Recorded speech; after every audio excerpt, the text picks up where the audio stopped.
معزز ناظرین گرامی، آج آپ کے سامنے ایک سورہ کا میں تعارف پیش کر رہا ہوں۔ یہ بڑی مختصر سی سورت ہے جس کا نام ہے سورہ تکاثر، اور یہ مکہ مکرمہ کے اندر نازل ہوتی ہے۔ اس کے اندر 1 رکوع ہے اور 8 آیات ہیں، لیکن یہ سورت بڑی شان والی ہے۔ اس سورت کی فضیلت کے اندر حضرت عبداللہ بن عمر رضی اللہ تعالیٰ عنہ کی حدیث طیبہ وہ مروی ہے۔ آپ فرماتے ہیں، اللہ کے نبی صلی اللہ علیہ وآلہ وسلم نے ایک دن صحابہ کرام سے پوچھا، میرے صحابہ، کیا تم میں سے کوئی شخص ایسا ہے کہ جو روزانہ 1000 آیتیں قرآن مجید کی تلاوت کر سکے؟ تو صحابہ کرام نے عرض کی، یا رسول اللہ، ہم میں سے ہر شخص روزانہ 1000 قرآن کریم کی آیتیں تلاوت کرنے کی طاقت اور سکت تو نہیں رکھتا۔ تو اللہ کے نبی صلی اللہ علیہ وآلہ وسلم نے ارشاد فرمایا، آسان سا حل ہے، آسان سا نسخہ ہے، سورہ تکاثر کی تلاوت کر لیا کرو۔ تو جو بندہ سورہ تکاثر کی 8 مختصر آیات پڑھ لے گا تو اللہ رب العزت اس کو قرآن مجید کی 1000 آیتوں کی تلاوت کرنے کا ثواب عطا فرمائیں گے۔ حضرت جریر بن عبداللہ رضی اللہ تعالیٰ عنہ فرماتے ہیں کہ ایک دن اللہ کے نبی صلی اللہ علیہ وآلہ وسلم نے صحابہ کے مجمع میں ارشاد فرمایا،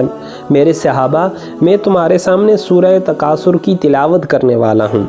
تو تم میں سے جس کو سورہ تکاثر کی تلاوت سن کے رونا آ گیا تو اس کے لیے جنت واجب ہو جائے گی۔ اللہ اکبر۔ آقا علیہ الصلوۃ والسلام کی زبان اقدس سے نکلے ہوئے الفاظ ہیں۔ جب رسول اللہ صلی اللہ علیہ وآلہ وسلم سورہ تکاثر کی 8 آیات کی تلاوت کرتے ہیں تو بعض صحابہ کرام ایسے ہیں جو رو پڑتے ہیں، بعض صحابہ کرام ایسے ہیں جن کو رونا نہیں آتا۔ تو جن کو رونا نہیں آیا انہوں نے کہا، یا رسول اللہ صلی اللہ علیہ وآلہ وسلم، ہم نے رونے کی بڑی کوشش کی لیکن ہمیں رونا ہی نہیں آیا، ہم کیا کریں؟ تو اللہ کے نبی صلی اللہ علیہ وآلہ وسلم نے ارشاد فرمایا، میں دوبارہ تمہارے سامنے سورہ تکاثر کی تلاوت کرتا ہوں،